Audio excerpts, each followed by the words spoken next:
Ever wondered, like, what happens when the government's supposed to do something, something really important, Mm. but they just don't? Right. It's like there's this legal command to make sure they're held accountable, and Mm. that's what we're going to dive into today. Okay.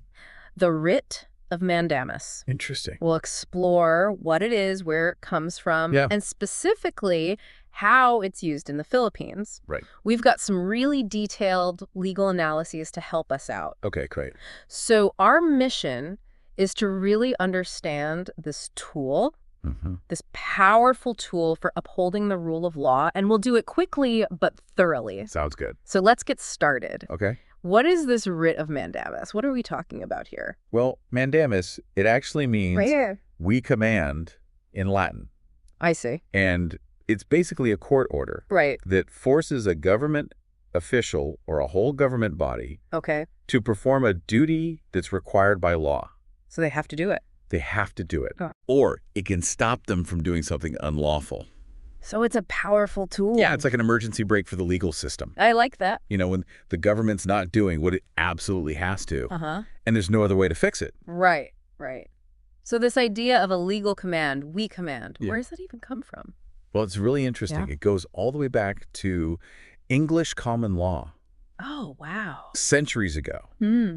And initially, it was really tied to the crown. The monarchy? We have the king's bench court, Okay. almost like the monarch enforcing their will. Interesting. But then, over time, things changed. Okay. It became a way for individuals to ensure that the law was being followed. Oh, wow. So it shifted from royal power Uh-huh. to legal rights, which is a big deal. That is a huge shift, yeah. Yeah. No, I remember this famous U.S. case, Yeah. Marbury v. Madison. Right. How does that fit into all of this? Well, that one's fascinating because while the Supreme Court in that case Mm-hmm. didn't actually issue a writ of mandamus, Oh, interesting. it did establish something crucial: judicial review. Okay. That's the power of the courts Yeah. to examine whether laws are constitutional or not. Right. And that power Yeah. is fundamental to the judiciary being able to issue these writs in other cases. So it's like the foundation. Exactly. It's a foundation. It's a check on government power. I see, a check to make sure everything's running smoothly. Uh-huh. But in a society where we have all these laws, why do we even need this mandamus thing? That's a great question. Yeah. It's essential because sometimes someone has a clear legal right, Okay. but the government's ignoring it. They're not doing what they're supposed to. Exactly. Yeah. And there's no other way for that person to get their right enforced. So mandamus is like the last resort. It can be, yeah. Okay. It makes sure those public duties are performed, Uh-huh.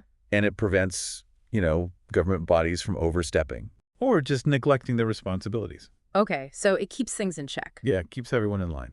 Now let's shift gears a little bit Okay. to the Philippines. Right. Our sources talk about Rule 65 of the rules of court. Yes. What's the deal with that? So Rule 65, that's the specific law Okay, that governs mandamus in the Philippines. gotcha. And to actually get this writ, Yeah. you have to prove a few things. Okay, like what? First, a clear legal right. All right. Second, a ministerial duty on the government side. Ministerial duty? What's that? It means it's an action they have to take. They don't have a choice. No choice, no discretion involved. Got it. And then third, you have to show an unlawful refusal to perform that duty. They're just not doing it. Right. And finally, and this is important, Okay. there's no other legal remedy available. So you've tried everything else? Yeah, like an appeal, for example. Okay, that makes sense. Now, you mentioned ministerial versus discretionary duties. Yeah. That seems like a key difference. It's really important. Can you break that down for us a little more? Sure. Imagine a traffic enforcer. Okay. They see someone running a red light. Mm-hmm. They have to issue a ticket, right? Yeah, they have to. That's a ministerial duty. No choice. No choice. Got it. But let's say that same enforcer has to decide Yeah. whether to give a warning or a ticket for a slightly expired parking meter. Okay, a little bit of leeway there. Yeah, that involves judgment. That's a discretionary duty. Okay, so one's black and white, the other one's a little gray. Exactly. Okay. And generally, courts will only compel those ministerial duties. Where there's no choice. Right, unless there's a clear abuse of that discretion. So there are some exceptions. There can be, yeah. All right, I'm following you. Good.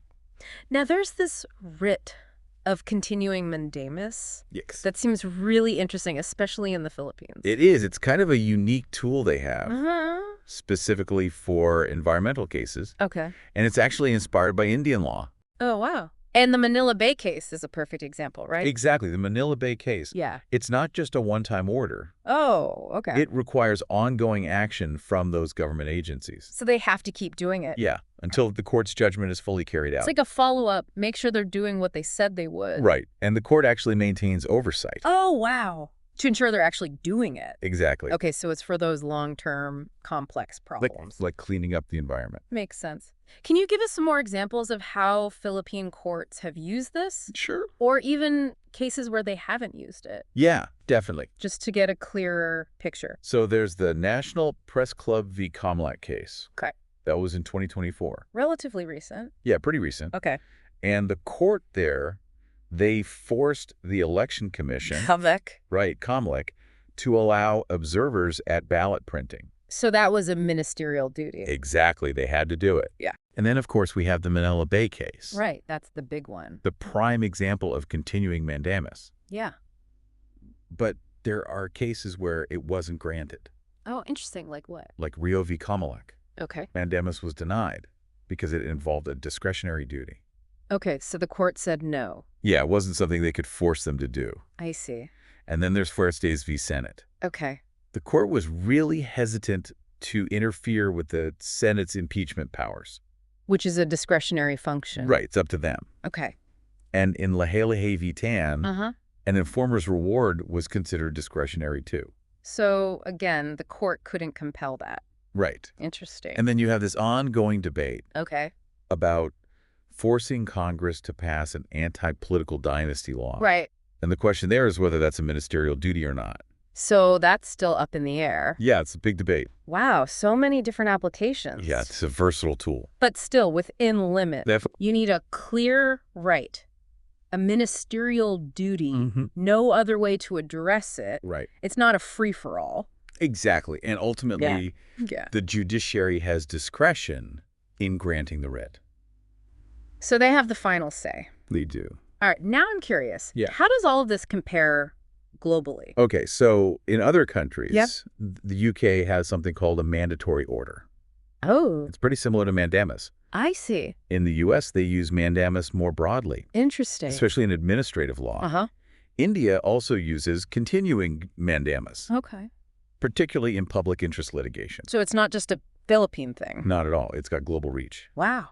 And then in Australia, it's actually in their constitution. So it's really enshrined there. Yeah, it's a big deal. Okay, so the basic principles seem similar across the board. The principles are similar, yeah. And making sure the government's accountable, Exactly. but the specifics can vary. yeah, how they apply it, the court's approaches. Right, right.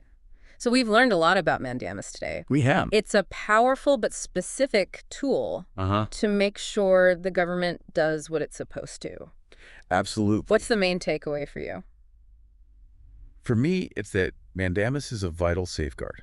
Okay. It makes sure the government is accountable. Uh-huh. Even though it has those specific requirements, Right. it's a way to ensure that public officials Yeah. actually fulfill their duties, the things they're obligated to do. Right. They can't just ignore the law. Exactly. It reinforces the idea that no one is above the law. Absolutely. Not even the government. Yeah, that's a powerful message. It is. Well, thinking about how mandamus has evolved and all these different ways it's used around the world, Yeah. it makes me wonder, Okay. what other ways could we use this legal command in the future? That's a good question. Yeah, to tackle new problems, things we haven't even thought of yet. Right. But we have to be careful, right, Of course. to respect the separation of powers. Yeah, that's fundamental. We can't just go around commanding everyone, Right. but it's something to think about how this tool could evolve. Definitely. Something to keep in mind. It's a fascinating area of law. It is, yeah. Thanks for taking this deep dive with me. You're welcome. It was a great discussion. I'm glad you enjoyed it. I did.